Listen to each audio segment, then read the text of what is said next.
Next up, we have what I would call serial speaker at Forward cloudsec, Rami McCarthy, talking about how research works inside research organizations. Events like this can't happen without our sponsors, and we definitely want to sponsor or thank gold sponsor Intruder for helping making this event happen. Rami, you don't need my clicker, so go for it. Awesome. Thank you all for being here today, and thank you to Brandon for taking a 9 a.m. slot and crushing it. Better him than me. So the boring title for this talk was Rapid Response Research. The idea being that I can pull back the curtain on responding to emerging threats, security news, incidents, publicly and inside a research org like Wiz.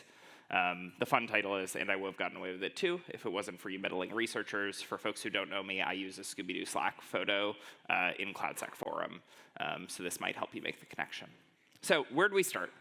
Well, like any good incident, this all started on a Friday night around midnight while I was doom scrolling. And I saw a blog post from Step Security float across my feed. It caught my attention because it referenced TJ Actions changed files, which is a really popular Google action I had personally used in past roles. And if you look closely at this tiny screenshot, the 126 replies to this thread are a bit of a Chekhov's gun. So little did I know, right? I sent this message off and I went to bed and made it other people's problem. But then over the next few days, there was a massive cross-functional effort that resulted in 3 blog posts, several webinars, a boatload of product content, and eventually a CVE. And I'm using TJ Actions as an example here to talk about research process, but I could be talking about Singularity, which happened with the NX supply chain attack a couple weeks ago as well. And by the way, that attack is still unrolling. It was unrolling at 5:15 this morning. And fun fact, there are 86 valid NPM tokens from that attack that are still floating around out there waiting to get abused. So anyway, 0 days since last NPM supply chain attack. I don't expect to have to update this slide anytime soon. So I don't want to spend today recapping the TJ Actions incident. There were a lot of blog posts from us, from other folks. There were talks at DEF CON and Black Hat on the incident itself. Great information is out there if you didn't follow along that incident.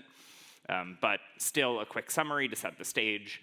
And I'm sorry to Brandon, who I regret to inform, people are attacking GitHub Actions. In this case, a vulnerable GitHub action was exploited in November to steal a personal access token. That personal access token was used to compromise a second repository and a second token. That token was used to compromise a third GitHub action that was updated to point to a malicious fork commit, something Bendik talked about yesterday. And TJ Actions uses that compromised action. It was very briefly compromised just to hit them. And so the TJ Actions pat was exposed. It was used to take TJ Actions GitHub action, targeting Coinbase narrowly, and then the industry at large. And the end result here was that GitHub repositories that use TJ Actions had their secrets stolen and published publicly in GitHub workflow logs. For around 200 repositories, this was really bad because they were public repositories and these secrets were put on the internet. For a variety of other cases, these were exposed internally in logs. Instead of talking about the incident technical details, we're here to talk about the response to the incident, coordination internally, externally. But first, hi, I'm Rami. I lead the cloud risk research team at Wiz, and I've previously done security things in-house and as a consultant. When I joined Wiz, I put a stake down with a announcement blog post saying I wanted to work for the internet on security at Wiz. And that ties into this idea of rapid response research. Why do I have to work these incidents? They don't impact Wiz internally at all, necessarily. Well, when 50% of the Fortune 100 are your customers and your mission is to protect everything in the cloud, any incident that happens ends up being your business. And it's explicitly part of our mission at Wiz Research. We investigate emerging threats after identifying them, and we work to protect both our customers and the broader industry. So that's why I end up doom scrolling at midnight, I swear. What does it mean to respond to one of these incidents? When there's a singularity or a malicious NPM package or a report of malware distributed through Chrome extensions? Why do we activate? What do we do? Well, in this case, we investigate the threat, we determine the impact, we develop detections, we develop remediation guidance, we produce guidance for our field team to work with customers, we produced a threat intelligence advisory, we produced public blog posts, we investigate and respond to attacks on customers, including partnering with our incident response teams. And this was all despite the fact that generic detections in the Wiz platform detected this exploitation. You still end up going and expanding your detection coverage. Really, I just want to share like a series of vignettes from along our response journey, each with hopefully a little small lesson for your own research or response. And this is whether you're on a research team, whether you're consuming this research and wondering how the sausage is made, or whether you're doing instant response internally, because I think there are a lot of similarities. So first story comes from a set of community Slacks, very similar to cloudsec forum I participate in. When this TJ Actions incident kicked off, a lot of coordination was happening in a single monolithic GitHub issue. Hundreds of comments, researchers sharing their latest information, the maintainer was engaged. And then GitHub nuked the issue because they nuked the repo because they were trying to stop the bleeding.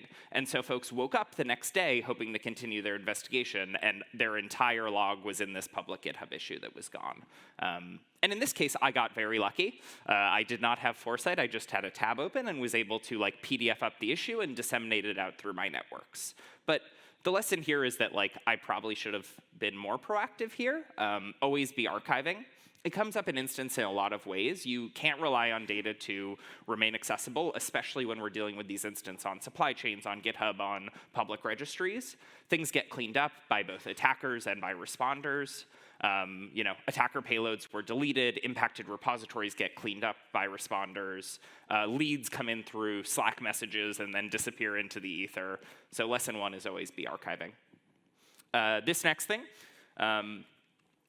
we had released the first blog post. It had been a couple days. Things had calmed down. A lot of people had moved on, but we hadn't seen a root cause yet. And with this instant, every instant you want to know the root cause. But in this case, it was actually particularly concerning because we didn't know originally how TJ Actions had been compromised, which means we weren't confident that there wouldn't be another wave of turning the action malicious. And everyone had sort of, responded and then gone back to using the action in many cases. So Adnan Khan, who is a wonderful GitHub Actions security researcher, had been sort of tweeting out generic breadcrumbs, and we were tracing along. In this case, he, started our discovery of the next link in the chain. And the lesson here, before we get into what we discovered, is that it's not over until it's over. Think really carefully about what your stopping point is in instant response. There is a Pareto here. You can't just respond to an instant forever. But it's also, at times, appealing to just put a button on something and move on, especially if you've been working it for a couple days intently. And so, make sure you have good exit criteria from instance. And so in this case, actually, Adnan sort of left some breadcrumbs, and then I was supporting some friends in their instant response. These, aren't necessarily Wiz customers, but just people who I know who knew I'd been working this instant and were hitting me up. And we were able to find a needle in a haystack, a single GitHub action log that showed that review dog action setup, which Adnan had hinted at, was actually implicated. So we had enough evidence to be confident that that was the next step back in the attack chain, which led to us working with the review dog maintainer, collaborating with him, supporting them in their investigation, response, and recovery, as well as a CVE, a public disclosure, and the ability to move further up the chain. And so, this was from tracking Adnan, paying attention to random Twitter and knowing who's who in the industry, but also from friends, and supporting friends and security teams gave us differentiated intelligence here, digging up a needle in a haystack. So research is better with friends. I've written a longer blog post on a similar topic over at TLDRsec called Security is a Team Sport. I shared here to highlight something that I think is relevant for this instant response research process as well. Your network is bigger than you think. Sometimes when I talk about this, helping friends with the response or getting tips in via DM, people assume it's because I'm well connected. But actually, anyone in this room is willing to field a message from you, and the worst thing that'll happen is they'll ignore you. So if you are working an instant, if you're researching something, if you have an interesting idea, it is worth it to ask people to unlock yourself, and it helps us all long term. So, small follow-up on that discovery of the review dog root cause. Just a little reminder that it's not over until it's over. Sorry to my coworkers. Lesson 4, see lesson 2. So another part of this interaction with the review dog maintainer when we're investigating this incident, trying to support the maintainer, we were doing the GitHub security advisory, like we'd found the malicious activity on GitHub, but I also was DMing on Twitter with them, and I had found a really weird Travis CI instance on the internet with a lot of logs from the relevant repository.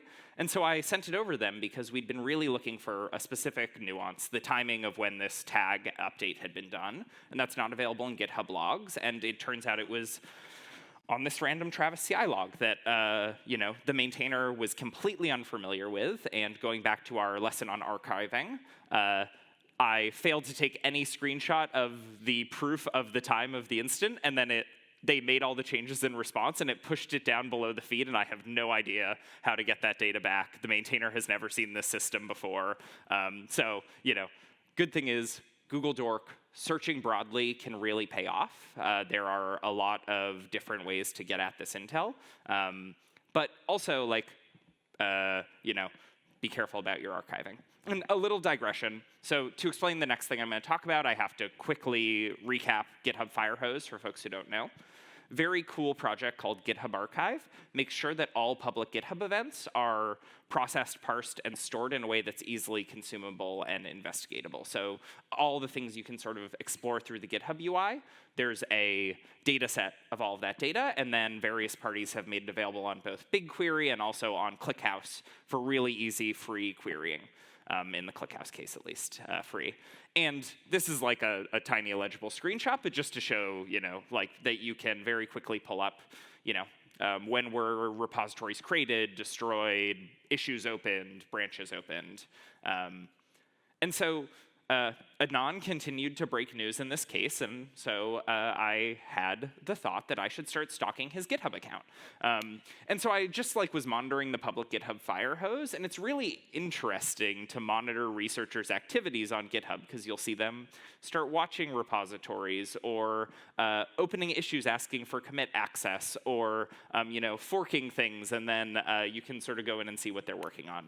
And in this case, he discovered the next step up above review dog, but because I was tracking him through this alternative data source, I was able to fast follow. And none of this is about sharking his research. We want to be very careful to give credit, he had the insight here. But when you're trying to do this research, time matters. And the more ways we can find to sort of get ahead of the breaking news and not find out from a syndication of a blog post by a researcher who tweeted out 6 hours before, right, the better job we'll do. So an interesting development during the TJ Actions incident, and one that made a lot of the headlines, was that Coinbase was targeted. And for the record, Coinbase has said they weren't impacted successfully, but they were targeted. This, made a lot of the headlines and was a revelation fairly late in the process. We had already, talked about the initial attack. Everyone had written their blogs, and then this news came out. We, on our side, could sort of tell Coinbase was targeted because we found that there was a specific commit payload that referenced Coinbase explicitly. The malicious payload would only run targeting Coinbase repos. When we found this and found some evidence that Coinbase had already cleaned up in response before public disclosures happened, we sort of had the intuition that they likely were separately targeted versus just a victim of the broader attack. And so we reached out through responsible disclosure channels, and eventually Unit 42 published a really good blog post on the Coinbase side of things, and so we published ours publicly as well. And so I think message here is disclose responsibly. With the review dog maintainer, we gave quite a delay so that they could get their ducks in a row. It's an open source maintainer reacting to a internet-wide incident. You want to make sure they have the time to respond. And similarly, when a company's impacted, making sure that you give them the time to respond while also balancing the priorities for the ecosystem where there might be downstream impacts.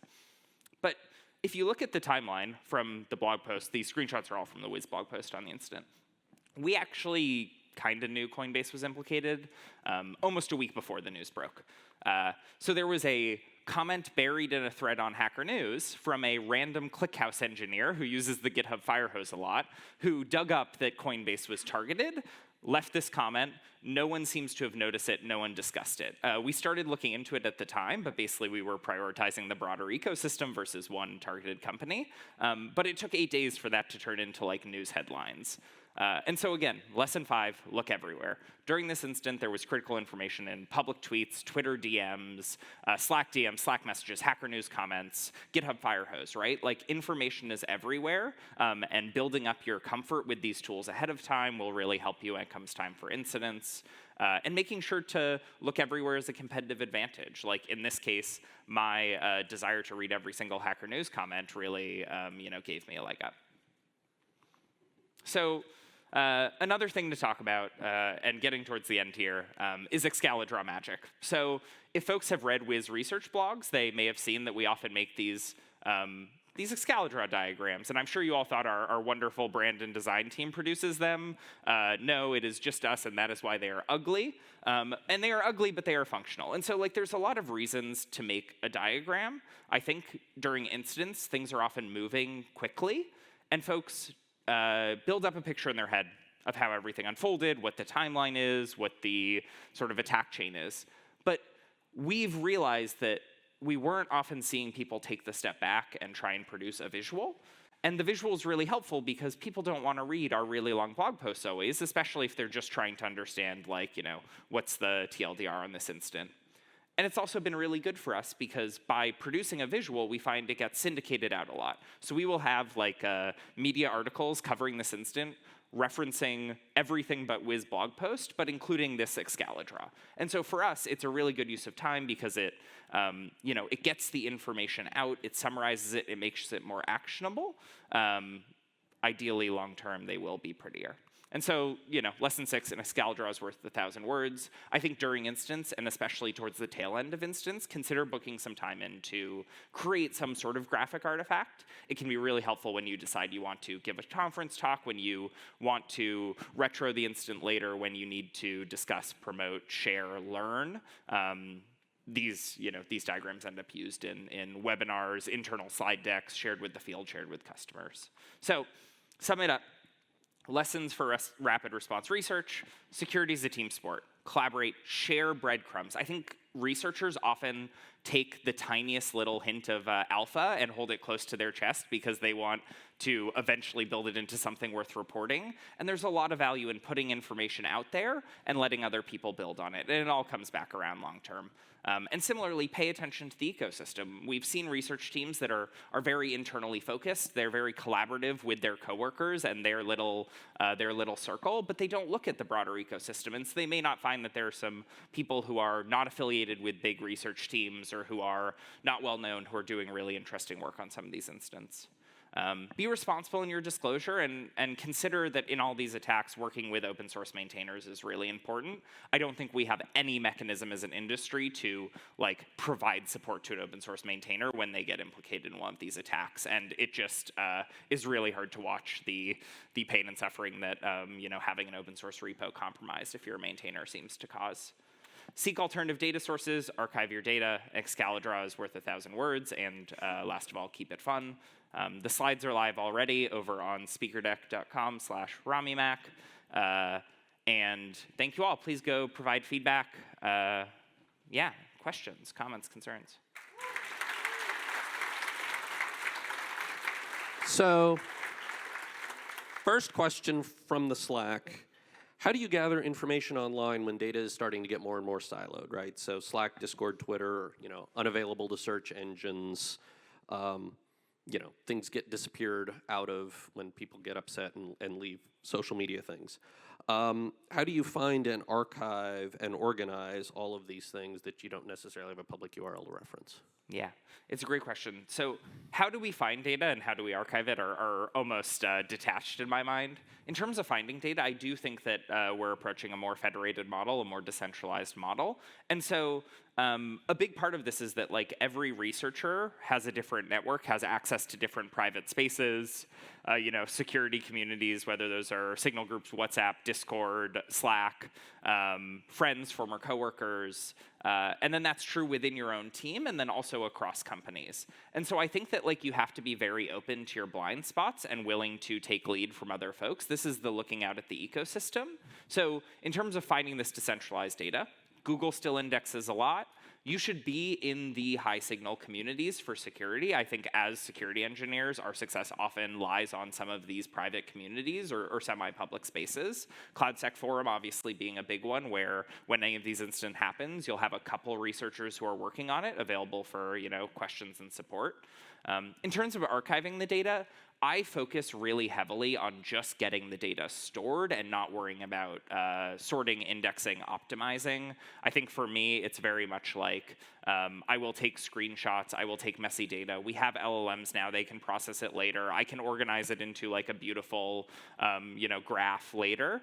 But the most important thing is just like copiously document. I think folks who do academic research will know of like when you're building your bibliography, you're just everything you read just ends up in a pile and then you can sort through it later. And so that's how I treat those ideas. Any questions in the room? So one more, or do you want to take it? So you talked about also working with the vendors and attackers.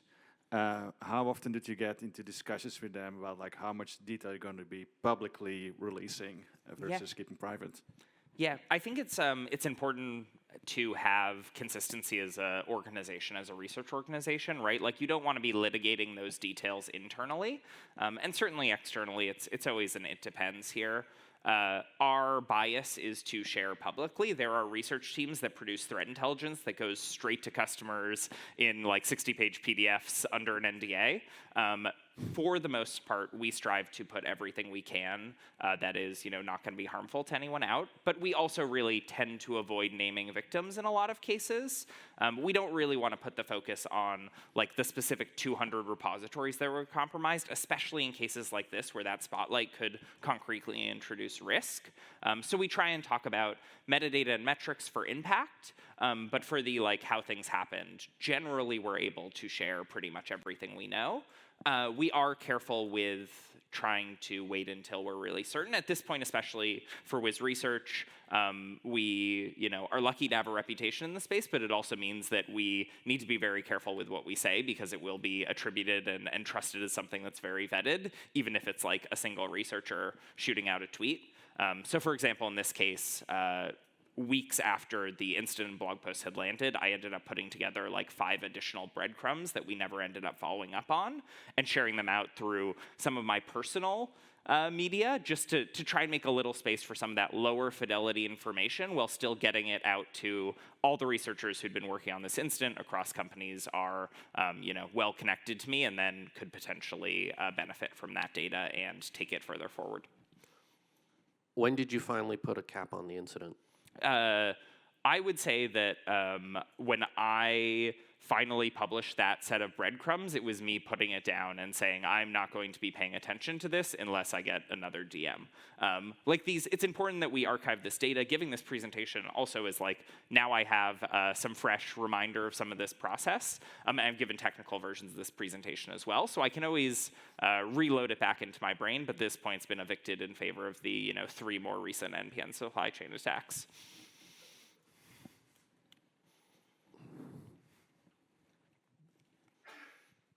Hi, I have a question about, I guess, like the ecosystem of information that is initially there. So I'm curious if you've seen, I guess, like AI articles and things like that pop up, and at what point do they tend to pop up, and how do you filter those out, or I guess get valuable information from them if you do use them? Yeah.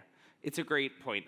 So like noise in the ecosystem when information is breaking. So part of it is reputation based. Like I'm always going to expect, given the type of incident here, I know who to look for to be writing about this in a thoughtful way.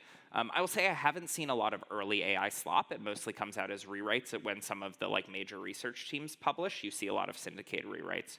What I will say is that when an incident like this happens, marketing teams want content.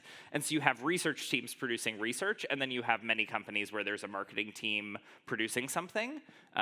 It always worries me because I think it's really hard to disambiguate if you're just someone reading it who's not informed. But for myself, myself, like I can skim something and know whether there's anything new there. And also often in terms of like information searching, you're doing a look back from prior to the incident. So you're paying attention to the noise in the ecosystem, the discussion, peers, regretfully X. But fundamentally, a lot of the core data predates the disclosure. I will also say, though, that recently we've seen a really interesting trend just in the last few weeks of folks rushing to market with vibe-coded GitHub repos around these incidents. Like vibe coding, there's already one for this morning at 5 a.m.'s incident where someone has vibe-coded up a detection tool, and I wouldn't trust it offhand, but like what you're seeing now is you'll get a lot of like noise on GitHub, especially from people who are mucking around with AI when they see one of these incidents, which I think is exciting and interesting, and so far easy to ignore if you don't care. Awesome. All right. Well, thank you, Rami.